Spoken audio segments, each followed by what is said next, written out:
Pilots அப்படின்னா production pitch பண்ணுவாங்க. ஒரு டைரக்டர் வந்து அவங்க கதையில் ஒரு 2.5 மணி நேரம் கதையிலேருந்து ஒரு 20 நிமிஷம் ஒரு 30 நிமிஷம் அதே கதையை படமாக பண்ணி வேறு ஒரு ஹீரோயின் இமேஜின் பண்ணி எழுதியிருப்பாங்க அதை. ஆனால் அவங்கக்கிட்ட காட்டுறதுக்காக இல்லை ப்ரொடியூசர்கிட்ட போய் காட்டுறதுக்காக நம்மளை வச்சு அந்த கதையை எடுப்பாங்க. அது அவங்க ஃபீச்சராக பண்ணும்போது நம்மளை வச்சு எடுக்க மாட்டாங்க. அது எனக்கு ரொம்ப இன்ட்ரெஸ்டிங் விஷயம் என்ன நினச்சுன்னா, கரெக்டாக மாயக்கூத்து அன்றைக்கி ஒரு நாள் பேக்கப் பண்ணுறாங்க 8:30 மணிக்கு. 9 மணிக்கு வெந்து தணிந்தது காடுலேருந்து எனக்கு கால் வருது, ஆடிஷனுக்கு வேணும், ஒரு ஹிந்தி பேசுகிற ரோலுக்கு கேட்குறாங்கன்னு. இங்கே முடிச்சுட்டு நேராக போய் ஆடிஷன் கொடுத்தேன். அதில் செலக்ட் ஆகி வெந்து தணிந்தது காடில் நடித்தேன். கொட்டை 3 டைம் கொட்டாவி. அக்கா எவ்வளோ சீரியஸாக பேசுகிறேன், கொட்டாவி விடுறியேக்கா. ஒரு வாரத்துக்கு முன்னாடி நான் திருப்பி சரி சரி வேணாம் வேணாம்.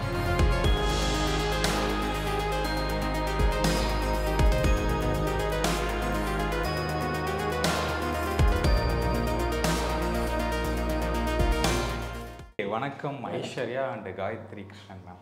ஓகே, ஒரு வாரம் வந்து ஃபீனிக்ஸ், அடுத்த வாரம் வந்து மாயக்கூத்து, பேக் டு பேக் வரதுல 3 படம் ஜூலைலே ரிலீஸ். First Phoenix, Mayakoothu. அவங்களுக்கு சொல்லிடுறேன், போன வாரம் டிஎன்ஏ வந்துச்சு, இந்த வாரம் மாயக்கூத்து பார்த்தேன், நோட்டீஸ் பண்ணேன். ஓகே சொல்லுங்கள், எப்படி இருக்கு ஒரு வாரம் ஒரு படம் வந்துட்டு இருக்கு? இல்லை, ஜூலை மாதம் தானே இப்போ நம்ம பேசிகிட்டு இருக்கிற படம் எல்லாமே ரிலீஸ் ஆக போகுது ஜூலையில். ரொம்ப சந்தோஷம். இன்னொரு படம் இருக்கா? ஃபீனிக்ஸு, மாயக்கூத்து அண்ட் கெவின்னு ஒரு படம். கெவி. Okay okay okay. எப்படி இருக்கு? சந்தோஷமா இருக்கு. ஆக்ட் பண்ணிட்டு படம் ஆக்ட் பண்றது, அந்த பேலன்ஸ் பண்றதெல்லாம் ஓகேவா? பேலன்சிங் பண்ணிக்கணும், நம்ம தான் பண்ணிக்கணும். ஏன்னா நான் ரெண்டுமே பேரலாக தான் ஆரம்பித்தேன். அப்படிங்கிறதுனால எனக்கு தனித்தனியாக தெரியல. சீரியல் ஐலி பண்ணேன், அப்புறம் சீரியல் பண்ணேன், அப்புறம் படம் பண்ணேன், திருப்பி சீரியல் பண்ணுறேன். எனக்கு எல்லாமே ஒரே மாதிரி தான் இருக்குது. ஓகே, அவங்க ஐஸ்வர்யா பற்றி பேசணும்.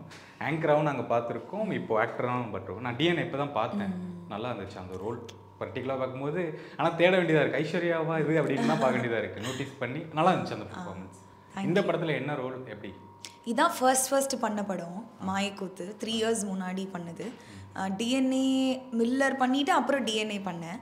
ஸோ அதுலேயே அடையாளம் தெரியல, கண்டுபிடிக்க முடியல. நீங்களே இதுலேயும் அப்படி தான், ரொம்ப ஒரு பாவப்பட்ட பொண்ணு கேரக்டர். எப்படி இருந்துச்சு கேட்டிங்களா நடிக்கிறது? I'm sorry. அதான் நான் ஆங்கராக வந்துட்டு இப்போ ஆக்டர் ஆகிறது எப்படி இருக்கு? அந்த படம் பண்ணும்போது, மாயக்கூத்து பண்ணும்போது நான் வந்து ஆங்கர் தான், நியூஸ் ரீடர் தான். அதான் 3 இயர்ஸ் முன்னாடி இல்லை, நான் லாஸ்ட் இயர் வரைக்குமே நியூஸ் ரீடிங்கை விடலை. 8 வருஷமாகவே நான் பார்ட் டைம் நியூஸ் ரீடர் தான். அது பண்ணும்போது நான் நியூஸ் படிச்சுட்டு ஆங்கரிங்கும் பண்ணிவிட்டு ஒரு 3 ஹார்ஸ் போய் நடிச்சு கொடுத்துட்டு வந்தேன். இது இண்டிபெண்டன்ட் ப்ராஜெக்ட் அப்படின்றதுனால இப்போ ஒர்க் பண்ணுற படங்கள் தான் நீங்கள் காலையில் 9 o'clock போயிட்டீங்கன்னா 6 o'clock அங்கே இருக்கணும். அதுதான் அப்படி தான் ஃபார்மேட், கால் ஷீட் அதுதான். ஏன்னா எந்த டைமில் நம்மளுக்கு சீக்வன்ஸ் வைப்பாங்கன்னு தெரியாது, எந்த டைம் நம்மளை கூப்பிடுவாங்கன்னு தெரியாது, நீங்கள் அவைலபிளாக இருக்கணும், அதுதான் ஃபார்மேட். ஆனால் இவங்க இண்டிபெண்டன்ட் ப்ராஜெக்ட் அப்படின்றதுனால அப்போது 3 இயர்ஸ் முன்னாடி என்னோட கன்வீனியன்ட்டான டைமுக்கு போய் அது ஒரு 3 ஹார்ஸ் நடிச்சுட்டு ஒரு 7 நாள் நடித்தேன். டெய்லியுமே 3 ஹார்ஸ் 4 ஹார்ஸ் தான், இல்லைனா அர்லி மார்னிங் இருக்கும், இல்லைனா நைட் இருக்கும். 3 வேலையை பேலன்ஸ் பண்ணிட்டு பண்ணேன். அதனால அப்போ வந்து எனக்கு இது ஒன்று நடிச்சிருக்கோம், இது வரும், நம்மளை ரெகக்னைஸ் பண்ணுவாங்க, நம்ம நல்லா நடிச்சிடணும், அதெல்லாம் உண்மையாக அப்போ தெரியல. ஒரு ஆப்பர்ச்சுனிட்டி. மொதல் ஒரு படம் 2 ஷார்ட் ஃபிலிம் கூப்பிட்டு பண்ணிகிட்டு இருந்தேன். அப்போது இதை கூப்பிட்டு கேட்கும்போது ஓகே, செல்வி கேரக்டர் பேர், அந்த கேரக்டர் ஸ்கெட்ச் மட்டும் கேட்டேன். ஜாலியாக இருந்தது, கொஞ்சம் தைரியமான பொண்ணாகவும் இருந்தது, சோகமான பொண்ணாகவும் இருந்துச்சு. சரி சார், என்ன கேட்குறீங்களோ அதை பண்ணிவிட்டு அப்படி இருந்துச்சு எனக்கு. எப்படி இருக்கு அந்த கிரியோகிராஃப்? ஏறிட்டே இருக்குது, அது சந்தோஷமாக இருக்கா? சந்தோஷமாக இருக்குது. இப்போ இன்னொரு இன்டர்வியூவில் தான் சொன்னேன், வருமானம் இப்படி 600 ரூபாய்க்கு ஆரம்பிச்சுங்க, இப்போ சில ஆயிரங்கள் வருது, அது வந்து சந்தோஷமாக இருக்குன்னு. நான் எனக்கு லட்சங்கள் இன்னும் பார்க்கல சாமி. நான் உண்மையாக எனக்கு சொல்லணுன்னா விதி தான் சினிமா என்னை வந்து இங்கே கொண்டு வந்தது. நான் ஐடியில் தான் வேலை செஞ்சிட்ருந்தேன். ஒரு 2.5 வருஷம் எனக்கு அங்கே தான் எக்ஸ்பீரியன்ஸ். நான் அங்கே தான் கியூசி அனலிஸ்ட். நான் அங்கே வந்து பென், ஆண்ட்ரூ அப்படின்னு நான் அவங்களோடலாம் ஒர்க் பண்ணிவிட்டு ஆன்சைடு கிளம்பி போயிடணும், அங்கே போய் ஏர்ன் பண்ணணும், லேக்ஸில் ஏர்ன் பண்ணணும், அவ்வளோதான் இருந்துச்சு. அது இங்கே விதி இங்கே கொண்டு வந்ததுக்கப்புறம் ஐயா நான் ஆயிரங்கள் பண்ணிடுவேன். எஸ்கா, தேங்க்ஸ்க்கா. அதுதான் ஜான்சி ராணி மோட்லேயே பண்ணிருக்காங்க. இன்னொன்று, எனக்கு இன்றைக்கி இது பண்ணுறோம், நாளைக்கு இது நடக்கும், இந்த படம் வந்தால் 6 மாதத்துக்கு அப்புறம் நம்மளை பற்றி அதெல்லாம் எனக்கு தெரியாது. நம்ம வீடு, எனக்கு தெரிஞ்சு நம்ம பெரும்பாலான வேணாமா அதெல்லாம் ப்ராக்டிக்கலான அல்ல. இப்போது இந்த ஃபோன் இந்த ஜனவரி மாதம் வாங்கினேன், இந்த ஃபோனுக்கு இந்த மாதம் இஎம்ஐ கட்டணும், இந்த மாதம் வாடகை கட்டணும், இந்த மாதம் சாப்பிடணும், இன்றைக்கி சந்தோஷமாக இருக்கணும், இன்றைக்கி அழகாக ட்ரெஸ் பண்ணிக்கணும், இன்றைக்கி வரும், இன்றைக்கி ஒரு சந்தோஷம் நடக்குது. கடன் உடனே வாங்கினாலும் அதை திரும்ப கொடுக்குறது டைமுக்கு கொடுத்துடணும், 1ஆம் தேதிக்குள்ளே திரும்ப அந்த கடனை கொடுத்துடணும், இல்லைனா அது செல்ஃப் ரெஸ்பெக்ட் பிரச்சனை. ஸோ இப்படி இன்றைக்கான நாள் இன்றைக்கான வாழ்க்கை தான் வாழ தெரியும். ஆனால் 3 years முன்னாடி பண்ண ஒரு ப்ராஜெக்ட்டுக்கு இப்படி நீங்கள் என்னை கூப்பிட்டு உட்கார வச்சு இன்டர்வியூ எடுக்கிறீங்க அப்படின்னும் போது நம்ம ப்ராசஸை நம்பணும், அந்த ஜேர்னியை நம்பணும், நம்மளை நம்பணும். என்ன ஒர்க் பண்ணாலும் அதுக்கு 100% எஃபோர்ட்டை கொடுத்துடணும். அது நம்ம ரிசல்ட் நீங்கள் எதிர்பார்க்கலனாலும், நீங்கள் அதுக்கு ஆசைப்படலைனாலும், ஒரு வேலையை உருப்படியாக பண்ணிகிட்டே இருக்கும்போது 3ஆவது டைம் என்னக்கா ஒன்றும் இல்லை, கொட்டை 3ஆவது டைம் கொட்டாய் அக்கா எவ்வளோ சீரியஸாக பேசுகிற, கொட்டாவி விடுறியேக்கா. ஒரு வாரத்துக்கு முன்னாடி நான் திருப்பி சரி சரி வேணாம். ஸோ நம்ம போடுற எஃபோர்ட்டை போட்டோன்னா அது ஒரு இடத்துக்கு கொண்டு வந்துடும் போல. கடவுளே நன்றி. அதை தவிர எனக்கு வந்து நெக்ஸ்ட் ஸ்டெப்ஸ்லாம் இருக்கா? ஹீரோயின், மெயின் லீட் ரோல் அந்த மாதிரிலாம்? நான் அது கூழாங்கல் படத்தோட டிஓபி விக்னேஷ் குமுலைன் சார், அவங்க வந்து இண்டிபெண்ட்டாக ஒன்று பண்ணியிருக்காங்க, அடுத்து ஃபெஸ்டிவலுக்கு அனுப்புறதுக்கு தான். அதில் லீடாக பண்ணியிருக்கேன். நானும் அக்காவும் கோயம்புத்தூரில் ஒரு இண்டிபெண்ட் ப்ராஜெக்ட் ஒன்று பண்ணோம், அதில் ஐடி கேர்ளாக பண்ணேன், அதுலேயும் லீடாக தான் பண்ணேன். இது இன்னொன்று, இங்கே கேரக்டர்ஸ் கிடைக்கிறது தான்க்கா கஷ்டம். இது லீடு கேரக்டர் இதெல்லாம் தாண்டி நம்மளுக்கு ஸ்க்ரீன் ஸ்பேஸும் நம்ம நடிக்கிறதுக்கு மாதிரி நம்ம வந்துட்டு போகிறதுக்கு ஸ்பேஸ்க்கு இப்போ டிஎன்ஏ நம்ம இது மறந்துட்டே. இப்போ அந்த ஷார்ட் ஃபிலிம்க்கு அவார்ட்லாம் வாங்கினோமே உடுக்க அவார்டு வாங்க நம்மளே சொல்லிட்டா நல்லா இருக்காதுக்கா. ஒரு ஷார்ட் ஃபிலிம் இப்போ நான் ஒரு 30 ஷார்ட் ஃபிலிம் பண்ணியிருக்கேன், ஒரு 10 பைலட் ஃபிலிம்ஸ் பண்ணியிருக்கேன். இது ஃபஸ்ட்டு படம் சொன்னேன்ல மாயக்கூத்து, அப்போ ஷார்ட் ஃபிலிம்ஸ் எக்ஸ்பீரியன்ஸ் 2-3 தான் இருந்துச்சு. எனக்கு பைலட்ஸ் அப்படின்னா ப்ரொடக்ஷன் பிச் பண்ணுவாங்க. ஒரு டிரெக்டர் வந்து அவங்க கதையில் ஒரு 2.5 மணி நேரம் கதையிலேருந்து ஒரு 20 நிமிஷம் ஒரு 30 நிமிஷம் அதே கதையை படமாக பண்ணி வேறு ஒரு ஹீரோயினை இமேஜின் பண்ணி எழுதியிருப்பாங்க அதை. ஆனால் அவங்கக்கிட்ட காட்டுறதுக்காக இல்லை ப்ரொடியூசர்கிட்ட போய் காட்டுறதுக்காக நம்மளை வச்சு அந்த கதையை எடுப்பாங்க. அது அவங்க ஃபீச்சராக பண்ணும்போது நம்மளை வச்சு எடுக்க மாட்டாங்க. அது நம்ம பிரச்சனை இல்லை. ஆனால் நம்மளுக்கு லைட் பண்ணுறாங்கல்ல, நம்மளை அதுக்கு நடிக்க கூப்பிடுறாங்கல்ல, அந்த கதைகள்லாம் ரொம்ப இன்ட்ரெஸ்டாக இருக்கும். நான் ஒரு 10-12 பைலட்ஸ் பண்ணியிருப்பேன். அது எல்லாமே ஸ்டண்ட்டு ஜோக்கு அது இதுன்னு. எனக்கு பைலட்ஸ் முந்தா நாள் கூட ஒரு பைலட் பண்ணேன். பைலட் வந்து எனக்கு பயங்கர எக்ஸைட்டிங்காக இருக்கும். ஸோ இப்படி தான் எனக்கு எக்ஸ்பீரியன்ஸ் கெயின் ஆகிட்டுருக்கு. அகேன் நியூஸ் ரீடர்ன்றதையும் நான் விடலை. ஸோ ஒரு மாதிரி எல்லாமே இப்படி பேலன்ஸ்டாக போயிட்டுருக்கு. ஸ்டேஜ் ஹோஸ்ட் பண்ணுறது இப்போ நிறுத்திட்டேன். அதுக்கப்புறம் அதுக்கப்புறம் யாரும் கூப்பிடல. இப்போ இது வரைக்கும் பண்ண ஈவெண்ட்ஸும் கூப்பிட்டாதான் போயிருக்கேன். இதுக்கப்புறம் கூப்பிட்டாங்கன்னா டெஃபினட்டாக பண்ணுவேன். இன்னொன்று, நான் நெட்ஃப்ளிக்ஸில் ஒரு சீரீஸ் பண்ணிகிட்ருக்கேன். ஒரு 2 மாதமாக அது வந்து எனக்கு பேக்டாக போயிட்டுருக்கு. இந்த வருஷமே 2-3 படம் வந்துடும் போல் கேரக்டர்ஸ் பண்ணது. சூப்பர். கரெக்டாக கொடுங்க. சொல்லுங்க தம்பி. முறைக்காதீங்க, பயமா பார்க்குறேன். ஓகே, எப்படி இருக்குது இந்த மாயக்கூத்து பண்ண எக்ஸ்பீரியன்ஸ்? ரொம்ப நல்லா இருந்தது. 2023 எனக்கு ரொம்ப இன்ட்ரெஸ்டிங் விஷயம் என்ன இருந்துச்சுன்னா, கரெக்டாக மாயக்கூத்து அன்றைக்கி ஒரு நாள் பேக்கப் பண்ணுறாங்க 8:30 மணிக்கு. 9 மணிக்கு வெந்து தணிந்தது காடுலேருந்து எனக்கு கால் வருது, ஆடிஷனுக்கு வேணும், ஒரு ஹிந்தி பேசுகிற ரோலுக்கு கேட்குறாங்கன்னு. இங்கே முடிச்சுட்டு நேராக போய் ஆடிஷன் கொடுத்தேன். அதில் செலக்ட் ஆகி வெந்து தணிந்தது காடில் நடித்தேன். ஸோ இந்த படம் நடக்கிறப்ப நடந்த மறக்க முடியாத விஷயம் அது ஒன்று. ஸோ நல்லா இருந்தது. ஒரு இன்ட்ரெஸ்டிங் ரோல், ரொம்ப ரொம்ப நான் இயல்பாக இருக்கிற ரோல் அது. நான் எப்படி நோய் பேசிகிட்டு இருப்பேன், இரிட்டேட் பண்ணிட்டே இருப்பேன். ஒரு யூனிவர்சலி ஒய்ஃப்ஸ் ஹஸ்பண்ட் என்ன பண்ணுவாங்களோ, என்ன டார்ச்சர் பண்ணுவாங்களோ அந்த மாதிரி ஒரு ரோல். ரியல் லைஃப்ல அப்படி தானே? ஆமாம். அக்கா என்கிட்டனா ரொம்ப ஸ்வீட்டாக கைண்டாக இப்படி அதுதான் எனக்கு தெரிஞ்ச ஸ்வீட்னஸ்ங்கிற. இப்போ தம்பி நான் முறைக்கிறேன்றாரு, நான் ஒரு அன்பாக தான் பார்க்குறேன். ஸோ அந்த மாதிரி my way of showing love is திஸ்ன்றேன். ரக்கடாக இருக்கிறது தான் ஸ்வீட். ஆமாம் எனக்கு. ஓகே, இப்போ கதை வந்து எப்படி பிச் பண்ணுறீங்க? உங்கள்கிட்ட சொல்கிறாங்கல்ல இந்த மாதிரி ரோல் வேணும், அதுக்கு நீங்கள் இல்லை ஒரே ஒரு ஆன்சர் என்கிட்ட கொண்டு வந்து கொடுத்தாங்கன்னா, டைரக்டர்ஸ் என் மேலே வச்சுருக்கிற நம்பிக்கையை நான் நம்புவேன். இதுக்கு நான் சூட்டபிள்னு அவங்க நம்புகிறாங்களா, நான் அதை நம்பி அந்த கேரக்டருக்கு முழுமையாக என்ன பண்ணணுமோ அதை நான் பண்ணி கொடுப்பேன். நான் அந்த ட்ரைலர்லையும் சொல்லியிருந்தீங்க சீரியல் கதையெல்லாம் சொல்ல மாட்டீங்களா அப்படின்னு. சீரியலுக்குலாம் கதை எழுத மாட்டீங்களா அப்படிங்கும்போது அது சீரியல் எவ்வளோ உங்களுக்கு close to your heart? Very close to my heart. When you say Jhansi Rani is லைஃப் டைமில் எனக்கு மறக்க முடியாத கேரக்டர். ஸோ நான் அடிக்கடி சொல்வேன், எனக்கு 1 சன் 1 மூன் அண்ட் 1 ஜான்சி அப்படின்னு. ஸோ அது எனக்கு எவ்வளவு நாளானாலும் எவ்வளோ இன்ட்ரெஸ்டிங் ஸ்டோரிஸ் இருந்தாலும் நான் பண்ணாலும் எல்லாமே பிடிச்சி தான் பண்ணுறோம். எனக்கு ஒரு பெரிய என்னோடய கிராஃபில் பெரிய சேஞ்ச் கொடுத்தது காயத்ரினா யாருன்னு திரும்பி பார்க்க வச்சது ஜான்சி ராணி தான். ஸோ அதுக்கு வந்து எனக்கு திருச்சிலம் சாருக்கு பெரிய நன்றிகள். ஓகே, இப்போ ஐஸ்வர்யா உங்களுக்கு வந்து இப்போ திரும்பவும் ஸ்டேஜில் ஹோஸ்ட் பண்ணணும், அது கூப்பிட்டா பண்ணுவீங்களா? அதுக்கு உங்களுக்கு ஓகேவா? அதெல்லாம் ஓகேண்ணா.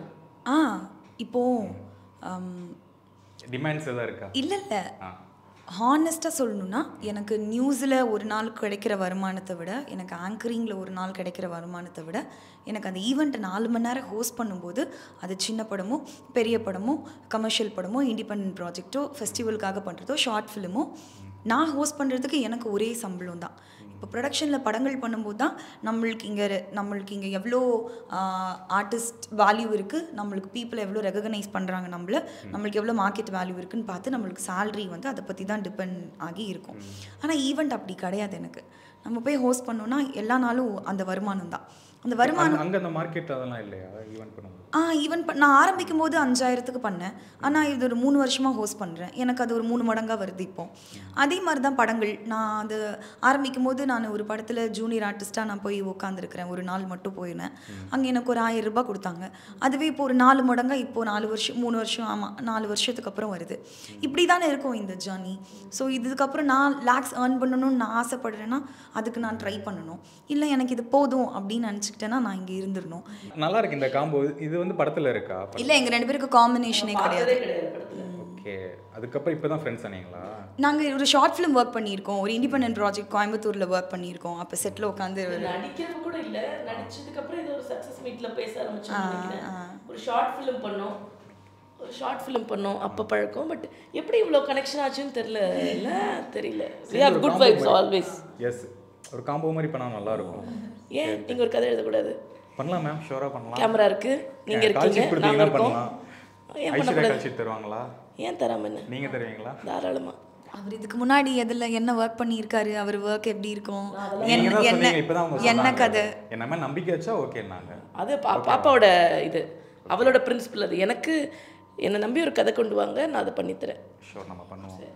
ஆனால் நீங்கள் வந்து கதை கேட்பீங்க. இவங்க ப்ரூவ் பண்ணியிருக்காங்க ஒன்று, அதனால இவங்க நம்புகிறாங்க. இப்போ நான் என் பெர்ஃபார்மராகவோ இல்லை நான் ஆர்டிஸ்டாவோ எதுவுமே இங்கே ப்ரூவ் பண்ணல. அப்போது எனக்கு ஒரு கதை கேட்குறாங்க. அதுதான் கதை கேட்டு ஓகே பண்ணுறீங்களா? உங்கள் ரோல் என்ன அதெல்லாம் கேட்டு தான் ஓகே பண்ணுறீங்க? எனக்கு என்ன கேரக்டர், இப்போது முன்னாடி இப்போ வரைக்குமே நான் ஒரு படம் பண்ணியிருக்கேன். சரத்குமார் சருக்கு பொண்ணா ஒரு படத்தில் நடிச்சிருக்கேன். அதில் ஒரு 4 நாள் தான் எனக்கு ஷூட்டிங். அது கொம்பு சிவி கேப்டன் பொன்ராம் சார் டிரெக்ஷனில் அந்த படத்தில் 4 நாள் தான் எனக்கு. முன்னாடி ஒரு படத்தில் ஒரு 15 நாள் நடித்தேன். ஸோ நம்ம 2 நாள்னால் நம்ம ஸ்க்ரீனில் எவ்வளோ வருவோம், 4 நாள்னால் நம்ம ஸ்க்ரீனில் எவ்வளோ வருவோம், 15 நாள் கேட்குறாங்கன்னா நம்ம ஸ்க்ரீனில் எவ்வளோ வருவோம்.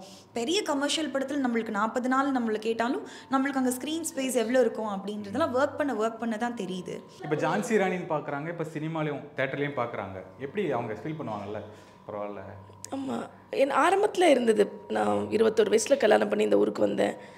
ஆமாம், அப்போ எதுவும் தெரியாது. வீட்டில் சொன்னால் இதெல்லாம் நம்ம ஃபேமிலியில் பழக்கம் இல்லை. 2012. அப்படியே வயசு கெஸ் பண்ணுறியா? ஆமாம், ஐம் 34 now. ஆரம்பத்தில் இருந்துச்சு கொஞ்சம் அதெல்லாம் வேண்டாம் அப்படின்னு. அப்போ நான் வந்து படிப்பில் கவனம் செலுத்த ஆரம்பிச்சிட்டேன். ஏன்னா எனக்கு அந்த டைம் தேவைப்படுது. நான் டாக்டரேட் முடிக்கிறதுக்கான டைமாக இருந்துச்சு.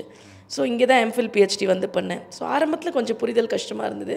அதுக்கப்புறம் இப்போ பார்க்க இல்லை. அதுக்கப்புறம் போடுவாங்க பாருங்க, என்னமா சீரியல் மிகவும் படித்த நடிகை அப்படின்னு போட்டுருவாங்க. ஆனால் சீரியலில் இருக்கிற வரைக்கும் உனக்கே நடி தெரியும் படிப்பை பற்றி அப்படின்னு தான் பேசுவாங்க. பட் நல்லாயிருக்கும், அதை கேட்குறப்ப நம்மளுக்கே ஜாலியாக இருக்கும். ஸோ அதுக்கப்புறம் இப்போ போக போக இல்லை இது இவளுக்கு பேஷன், இதை விட்டுட்டு அவளால் இருக்க முடியாது அப்படிங்கிறத புரிஞ்சுக்கிட்டதுக்கப்புறம் ஃபஸ்ட்டு சப்போர்ட் பண்ணுற ஆள் என்னோடய கணவராக தான் இருக்கார். ஸோ டோட்டலி இந்த டோட்டல் ஃபேமிலி, மாமியார், மாமனார், என் குழந்தைங்க, என் ஹஸ்பண்ட், இவங்கெல்லாம் என் பின்னாடி இருந்து போன்னு சொல்லலைன்னா நான் இந்த இடத்துல வந்து நின்றுக்க முடியாது. சூப்பர். ஏன் மாயக்கூத்து படம் பார்க்கணும்? ஆடியன்ஸ் உள்ள வராங்க. ஏன் இந்த ஒரு பாயிண்ட் இருக்குது, அதுக்காக ரொம்ப இப்போ மக்கள்லாம் வந்து எப்பயும் இருக்கிற அந்த ஸ்டீரியோடைப்பை தாண்டி புதுசாக எதிர்பார்க்க ஆரம்பிச்சிட்டோம். புது கதைக்களம், இந்த மாதிரி ஃப்ரெஷ் ஃபேஸஸ்ஸு இதெல்லாம் பார்க்குறதுக்கு ரொம்ப ஆர்வம் செலுத்துகிறாங்க. மக்கள் வந்து ஒரு படம் நல்லா இருக்குது அப்படிங்கிற பட்சத்தில் இது யார், டைரக்டர் யார், நடிச்சிருக்கிறவங்கெல்லாம் தாண்டி அந்த படத்தை சப்போர்ட் பண்ணணும்னு நினைக்கிறாங்க. அந்த மாதிரி விஷயத்தில் இந்த படம் ரொம்ப ஒரு புதுமையான அனுபவம் இருக்கும். ஒரு ஒரு ரொம்ப டிஃப்ரெண்ட்டான ஆஸ்பெக்டில் இந்த படத்தை எடுத்திருக்காங்க. நீங்கள் எதிர்பார்க்குறத தாண்டி ஒன்று இருக்குது படத்தில். ஸோ அது முடிச்சுட்டு வரப்போ நிறைய கேள்விகளோடையும் நீங்கள் வச்சுருக்கிற பதில் இல்லைங்கிற ஒரு பதிலோடையும் இந்த மாதிரி நிறைய ஒரு மல்டிபிள் தாட்ஸோடு வெளியில் வர முடியும். ஸோ கண்டிப்பாக ஜூலை 11 மாயக்கூத்தை தியேட்டரில் பார்க்கணும். நான் முழுசாக இன்னும் பார்க்கல. ஆனால் எனக்கு இப்போ என்ன சொல்லணும்னு தோணுதுன்னா, இப்போ நான் டிஎன்ஏ நடிக்கும்போது எனக்கு முழு கதை தெரியாது. என் கேரக்டர் அங்கே எப்படி வந்து ஒரு இதை பண்ணணும்னு எனக்கு தெரியாது அதர்வா சார் படத்தில் பண்ணும்போது. ஆனால் படம் பார்த்ததுக்கப்புறம் எனக்கு என்ன நான் புரிஞ்சுக்கிட்டேன்னா, படம் பார்த்து ஒரு குழந்தைய தொலைக்கிறீங்க அப்படின்னா பணம் இருக்கிறவங்க அதை எப்படி கண்டுபிடிக்கிறாங்க, பணம் இல்லாதவங்க அதை கடவுள் மேலே பாரத்தை போட்டுட்டு அந்த குழந்தை அவ்வளோதான், அவங்களால அதுக்கு வசதியும் கிடையாது, போலீஸ் ஸ்டேஷன் போகிறதுக்கோ அதை போய் போராடுறதுக்கோ அவங்களுக்கு பண பலமும் இல்லை, அதிகார பலமும் இல்லை, அவங்க அப்படியே விட்டுடுறாங்க. ஆனால் அது ஒரு இடத்துல அவங்களுக்கு கொண்டு வந்து அவங்க கடவுள் தான் அனுப்புனாருன்னு நம்புகிறாங்க. ஆனால் பின்னாடி வேறு ஒன்று நடந்திருக்கு. ஸோ இப்படி தான் என்னால் அந்த படத்தை புரிஞ்சிக்க முடியுது. அதை பற்றி தான் பேசுகிறாங்களோ அப்படின்னு சொல்லி. ஸோ இந்த படத்தை பார்க்கும்போது நிறைய பேர் செல்வியோட கனெக்ட் பண்ணிப்பாங்க. அந்த மாதிரி கேரக்டர்ஸில் இருக்கிற அக்காங்களை எனக்கு நிறைய பேர் தெரியும். அவங்கெல்லாம் கனெக்ட் பண்ணிப்பாங்க. அவங்கள மாதிரியான கேரக்டர்ஸை ஏதோ ஒரு வகையில் மிஸ்ட்ரீட் பண்ணுற மென்னோ விமெனோ, இவங்களுக்கு பின்னாடி இப்படி ஒரு ஃபேமிலி இருக்குல்ல, நம்ம வீட்டுக்கு ஒருத்தவங்க வேலை செய்ய வராங்கன்னா அவங்கள நம்ம அங்கே தான் பார்க்குறோம். அவங்க வீட்டுக்கு போய் அவங்க வீடு எப்படி இருக்குது, அவங்க குழந்தை படிக்கிறாங்களா, என்ன ஏது, நம்ம எதுவுமே நம்ம யாரும் பார்க்குறதில்ல. ஆனால் மேபி இந்த கேரக்டரை பார்க்கும்போது ஒருவேளை அந்த மெய்டெல்லாம் ஒருவேளை மிஸ்ட்ரீட் பண்ணுற மென் பார்க்குறாங்கன்னா அவங்க வந்து கொஞ்சம் அவங்கள கைண்டாகவும் அவங்களையும் ஒரு ஹியூமனாக ட்ரீட் பண்ணுவாங்களோ அப்படின்னு எனக்கு இந்த கேரக்டர் வச்சு தோணுது. ஓகே, மாயக்கூத்து படம் வெற்றி பெறணும். நம்ம சக்ஸஸ் மீட்டில் திரும்ப கண்டிப்பாக. Thank you so much. தேங்க்யூ.